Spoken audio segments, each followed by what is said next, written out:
మీకు వాక్యము బాగా తెలుసు. యేసు ప్రభు గురించి బాగా తెలుసు. ఆయన ఎలాంటి రోగమునైనా స్వస్థపరుస్తాడు, గుడ్డి వారిని, కుంటి వారిని, మరణించిన వారిని లేపుతాడు. ఎవ్రీథింగ్ యు నో, అంతా నీకు తెలుసు. కానీ వ్యక్తిగత జీవితంలోకి వచ్చేటప్పుడు మాత్రం మేము నమ్మం. ఇది మన పరిస్థితి. 5 రొట్టెలు 2 చిన్న చేపలతో 5,000 మందికి ఆహారం వడ్డించిన వాడు నీవు నెలకి సంపాదించే 500లతో నీ 5గురు బిడ్డల్ని పోషించలేడా? తప్పకుండా పోషిస్తాడు. నమ్మండి.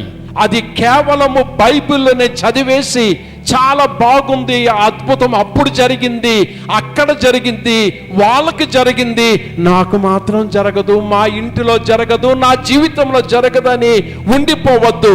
తప్పకుండా నీ వ్యక్తిగత జీవితంలో ఆ అద్భుతం జరుగుతుంది.